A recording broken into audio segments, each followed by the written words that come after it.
तो दोस्तों आप सभी को आपकी फैमिली को दिवाली की बहुत बहुत शुभकामनाएं। आई होप आप सभी की दिवाली मंगलमय हो।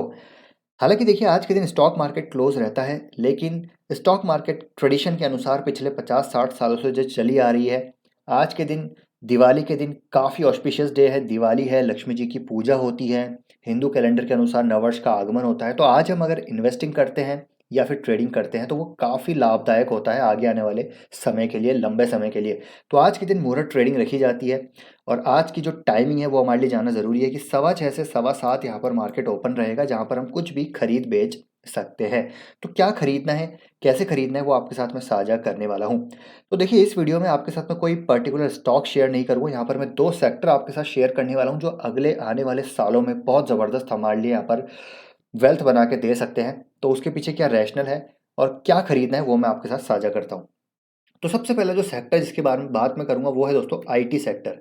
आईटी सेक्टर देखिए अभी काफ़ी डाउन है, 29% की करेक्शन पे है। और आईटी सेक्टर की बात की जाए तो हो सकता है देखिए आगे आने वाले कुछ क्वार्टर्स में भी आईटी सेक्टर में प्रेशर रहे, लेकिन ये सिर्फ शॉर्ट टर्म की बात है। मैं बात कर रहा हूँ यहाँ पर लॉन्ग टर्म की। मैं यहाँ पर सिर्फ बात नहीं कर रहा कि अगले 6 महीनों में 6 महीने में हमारी वेल्थ बन जाएगी, ऐसा कभी नहीं होता और ना आगे होगा। वेल्थ बनानी है तो उसके लिए हमको लंबा समय देना पड़ेगा, लॉन्ग टर्म का विजन रखना पड़ेगा। तो आईटी सेक्टर बहुत इंपॉर्टेंट सेक्टर है सारे सेक्टर्स के लिए, चाहे वो कैपिटल गुड हो, इंजीनियरिंग हो, एफएमसीजी हो, या फिर कोई आई एमएनसी हो, या फिर कुछ भी हो। तो वहाँ पर डिजिटल की बात की जाए, एआई एमएल एनालिटिक्स, ठीक है, टेक्नोलॉजी रिलेटेड जितने भी सॉल्यूशंस हैं आईटी सेक्टर की कंपनीज ही प्रोवाइड कराती है। जो बड़ी एमएनसी जाइंट कंपनीज हैं, बाहर की जो बड़ी टेक कंपनीज हैं, उनके लिए बैकबोन का काम करती है जो हमारी आईटी सर्विस सेक्टर की कंपनीज हैं। तो ये सेक्टर प्रेशर में ज़रूर है, लेकिन आगे आने वाले समय में ये सेक्टर वेल्थ जनरेटिंग सेक्टर रहेगा एज ऑलवेज। पास्ट में भी वेल्थ जनरेटिंग सेक्टर है और आगे भी रहेगा। तो इस सेक्टर में निवेश करना मेरे हिसाब से बहुत एप्ट टाइम है अभी। 28-30% की करेक्शन पे ये हमको सेक्टर पूरा का पूरा मिल रहा है, तो इसमें हमको बाय करना ज़रूरी है। हो सकता है करेक्ट हो जाए तो और बाय करेंगे, डिप पे इसको बाय करते रहेंगे, जितना नीचे आएगा उतना बाय करेंगे, क्योंकि जैसे मैंने कहा जैसे ही यहाँ पर नॉर्थ अमेरिका, यूके, यूरोप की सिचुएशन सामान्य होंगी, हमारा आईटी सेक्टर सबसे पहला आपको भागता हुआ देखने को मिलेगा। और अभी रिजल्ट भी आए, हम सभी ने देखा, टियर वन कंपनीज हो या कोई सी भी कंपनीज हो, सभी यहाँ पर बेहतर रिजल्ट पोस्ट कर रही हैं। सिर्फ सेंटीमेंट वीक है और उस वीक सेंटीमेंट्स का हमको फायदा उठाना है, तो आईटी सेक्टर में निवेश करना है। तो मैं यहाँ पर आपको पर्टिकुलर स्टॉक नहीं बताऊंगा, क्योंकि पर्टिकुलर स्टॉक देखिए कहीं भी जा सकता है और कुछ भी हो सकता है। पर्टिकुलर स्टॉक में कोई भी फंडामेंटल इश्यूज होता है, लेकिन अगर सेक्टर में आप निवेश करेंगे तो उसका फायदा तो 100% होने ही वाला है। तो यहाँ पर आप किस तरीके से निवेश कर सकते हो, तो पहला यहाँ पर जो निवेश का तरीका वो है दोस्तों ईटीएफ के थ्रू।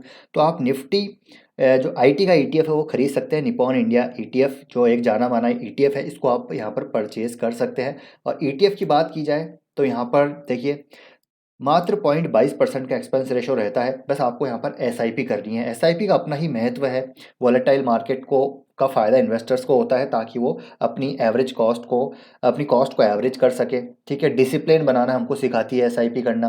तो एसआईपी करना ज़रूरी है। जैसे ही गिरता है, एक 5-10% की करेक्शन इंडेक्स लेवल पे आती है, तो आप वहाँ पर अपना एसआईपी, अपना पैसा डिप्लॉय कर सकते हैं। तो ये है पहला, ईटीएफ के थ्रू आप यहाँ पर निवेश कर सकते हैं। अगर आप ईटीएफ के थ्रू निवेश नहीं करना चाहते तो आप यहाँ पर जो म्यूचुअल फंड है उसके थ्रू निवेश कर सकते हैं। तो म्यूचुअल फंड कौन सा है, तो देखिए म्यूचुअल फंड यहाँ पर ICICI Pru technology fund direct plan growth हमें आप निवेश कर सकते हैं, जहाँ पर जो एक्सपेंस रेशो है 0.87% है इसका। और अगर मैं रिटर्न की बात करूँ तो रिटर्न देखिए इसके कितने हैं।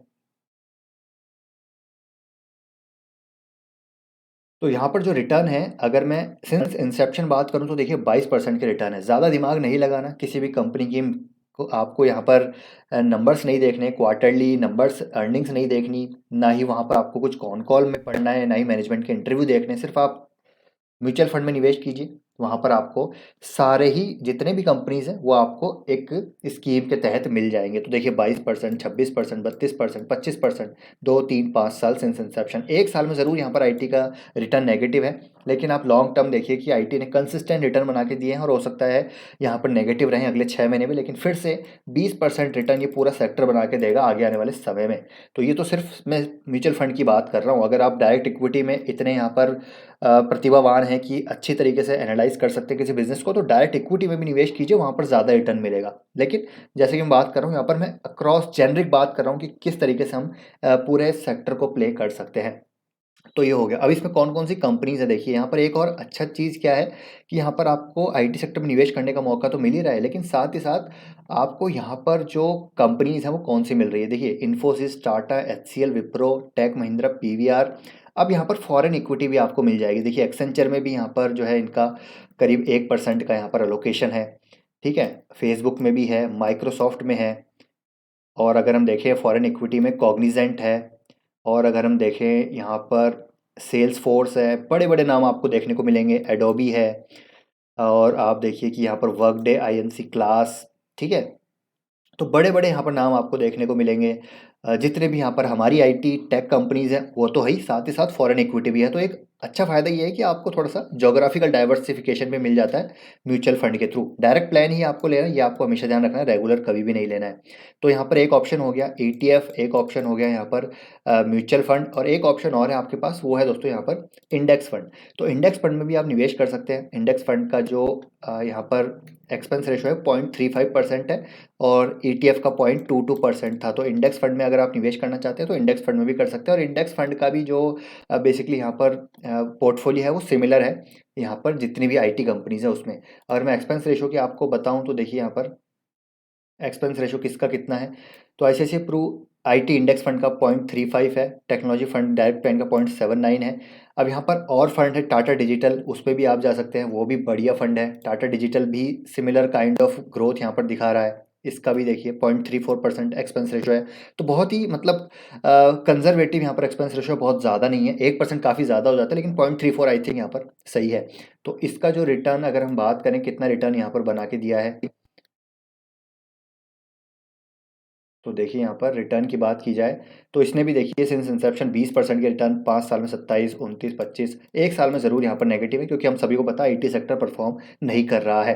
तो अभी जिस सेक्टर में प्रेशर है मुझे लगता है वहाँ पैसा लगाना चाहिए। तो यहाँ पर आईटी सेक्टर में या तो ईटीएफ के थ्रू आप पैसा लगा सकते हैं, या फिर आप इंडेक्स फंड के थ्रू लगा सकते हैं, या फिर म्यूचुअल फंड के थ्रू लगा सकते हैं। तो मेरा यहाँ पर जो ऑप्शन रहता है वो ईटीएफ रहता है, उसके बाद इंडेक्स फंड रहता है, उसके बाद म्यूचुअल फंड। म्यूचुअल फंड में ये है फ़ायदा कि यहाँ पर आपको फॉरेन इक्विटी का भी एक्सपोजर मिल जाता है, तो ये भी एक बेहतर ऑप्शन है। मेरे ख्याल से म्यूचुअल फंड को भी आप निवेश म्यूचुअल फंड का में भी निवेश आप यहाँ पर कर सकते हैं। तो ये हो गया पहला सेक्टर। दूसरा सेक्टर दोस्तों हम यहाँ पर बात करेंगे बैंक बीज। जी हाँ दोस्तों, बैंकिंग सेक्टर अगेन देखिए इकोनॉमी की बैकबोन है, और अभी जस्ट मैंने थोड़े दिन पहले एक वीडियो आपके साथ पोस्ट किया है कि क्यों बैंकिंग सेक्टर यहाँ पर काफ़ी इंपॉर्टेंट है। अगर आपको देखना है वो वीडियो तो आप जाके देख सकते हैं। HDFC Bank versus ICICI Bank को हमने यहाँ पर डिस्कस किया है, और banking sector as a whole यहाँ पर बात करी है। तो आप बैंकिंग सेक्टर में भी निवेश कर सकते हैं। इकोनॉमी अगर 5 ट्रिलियन बनेगी, 10 ट्रिलियन बनेगी, तो बैंकिंग सेक्टर तो ग्रो होगा ही होगा, 100% ही आप मान के चलिए। और फाइनेंशियल सेक्टर का वेटेज भी आप देखेंगे तो 30-35% के आसपास है इंडेक्स में। तो जैसे ही फॉरेन निवेशकों की एंट्री होगी, सबसे पहले आपको बैंक और आईटी सेक्टर ही भागता हुआ देखने को मिलेगा, क्योंकि 30-35% तो फाइनेंशियल सेक्टर का वेटेज है, और आई थिंक यहाँ पर 25% वेटेज आईटी सेक्टर का है। तो ये दो सेक्टर बहुत इंपॉर्टेंट है इंडेक्स के लिए, इकोनॉमी के लिए। तो इन दोनों सेक्टर में निवेश करना काफ़ी इंपॉर्टेंट है। तो बैंक बीज में आप निवेश कर सकते हैं। बहुत ही अच्छा तरीका है कि आप पूरे बैंकिंग सेक्टर को यहाँ पर कवर कर सकते हैं बैंक बीज के थ्रू।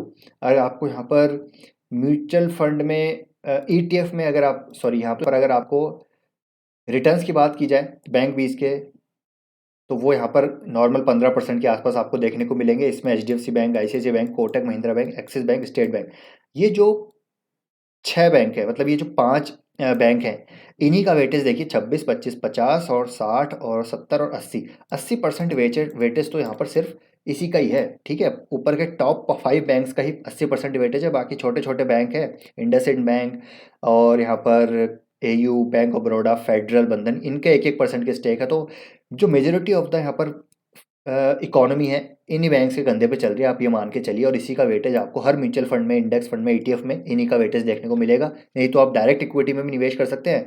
डायरेक्ट इक्विटी में करना चाहते हैं तो इन पांचों में भी आप अपने हिसाब से एलोकेशन दे सकते हैं, वरना ईटीएफ के थ्रू भी आप जा सकते हैं। अब यहाँ पर इंडेक्स फंड भी एक ऑप्शन है। तो इसका इंडेक्स फंड देखिए रेगुलर प्लान है, इंडेक्स फंड कोई आया नहीं है अभी बैंक का, ये भी एक लेटेस्ट इंडेक्स फंड है, आई थिंक हाल ही में लॉन्च हुआ है आईसीआईसीआई प्रू का। और एक मोतीलाल ओसवाल का भी इंडेक्स फंड है, उसको भी आप चेकआउट कर सकते हैं। यहाँ पर देखिए मेरे पास कोई स्पॉन्सरशिप नहीं है दोस्तों, यहाँ पर जो एक्चुअल मैं आपके साथ जो चीज़ें हैं वो डिस्कस कर रहा हूँ कि लॉन्ग टर्म में कहाँ हमको फ़ायदा हो सकता है। और दिवाली के एक पावन दिवस पे, दिन पे, क्या हम यहाँ पर निवेश कर सकते हैं जो हमको लॉन्ग टर्म में फ़ायदा दे। तो मेरे ख्याल से बैंकिंग सेक्टर और आईटी सेक्टर अभी काफ़ी प्रेशर में है, और जब यहाँ पर पैसा रोटेट होगा तो ये दोनों सेक्टर भागते हुए नजर आएंगे, और जो बाकी सेक्टर भाग रहे हैं वो थोड़ा नीचे आ जाएंगे। बाकी अगर आपको देखिए म्यूचुअल फंड में निवेश करना है तो एसबीआई बैंकिंग फाइनेंशियल सर्विसेज का फंड है, और इसका अगर मैं आपको बताऊं तो पोर्टफोलियो इसका आप देखिए तो इसका पोर्टफोलियो में भी आपको वही चीज़ देखने को मिलेगी। इसके पोर्टफोलियो में भी आपको रिटर्न की बात करें तो देखिए वही 13, 14, 15% के रिटर्न आपको देखने को मिलेंगे, और डायरेक्ट इक्विटी में करना चाहते हैं निवेश तो वो भी आप कर सकते हैं। तो ये है, देखिए यहाँ पर भी आपको सिर्फ वही में मिलेंगे, इसमें भी आपको HDFC bank, ICICI bank, Kotak bank, axis bank, SBI, इन्हीं का वेटेज ज़्यादा मिलेगा। तो चाहे तो आप डायरेक्ट इक्विटी में भी निवेश कर सकते हैं। तो ये दो सेक्टर हैं दोस्तों जहाँ पर मुझे लगता है आप निवेश कर सकते हैं, और इन दोनों सेक्टर में अगर आप निवेश करते हैं, लॉन्ग टर्म का आपका विजन है, होल्ड करते हैं, तो डेफिनेटली यहाँ पर फ़ायदा होगा ही होगा। आई होप दोस्तों ये दिवाली का जो मुहूर्त ट्रेडिंग सेशन है इसमें आप अपने हिसाब से भी निवेश कर सकते हैं, ऐसा नहीं है कि कोई कंपल्शन है। ये मुझे अच्छे लग रहे हैं, जहाँ पर मैं निवेश करना चाहूँगा तो ये है वो। और गोल्ड बीज में भी मैं निवेश करता हूँ थोड़ा बहुत, तो आप वहाँ पर भी निवेश कर सकते हैं। गोल्ड बीज for the long term, Diwali के दिन, धनतेरस के दिन हम कुछ ना कुछ यहाँ पर खरीदते हैं, तो एक कहीं ना कहीं एक वो दिमाग में रहता है कि चलिए गोल्ड यहाँ पर खरीद लेते। तो थोड़ा बहुत मेरा गोल्ड का पोर्टफोलियो भी है, तो उसमें मैंने यहाँ पर निवेश कर रखा है, तो यहाँ पर मैं हर बार खरीदता हूँ गोल्ड। यहाँ पर ईटीएफ या और स्टॉक की बात करें तो स्टॉक भी खरीदता हूँ, लेकिन मैं यहाँ पर स्टॉक की बात नहीं करूँगा अभी। तो आप यहाँ पर इन चीज़ों में निवेश कर सकते हैं। तो आई होप दोस्तों वीडियो अच्छा लगा होगा। एक बार फिर से आप सभी को दिवाली की बहुत बहुत शुभकामनाएं। सेफ दिवाली मनाइएगा, चोटिल मत होइएगा ज़्यादा। कोई यहाँ पर जो है 30 मार खान बनते हैं, हाथों में बम छुड़ाते हैं, वैसा मत कीजिएगा। अपने को देखिए राइट हैंड से बाय सेल करना है, तो वो हम करते रहेंगे।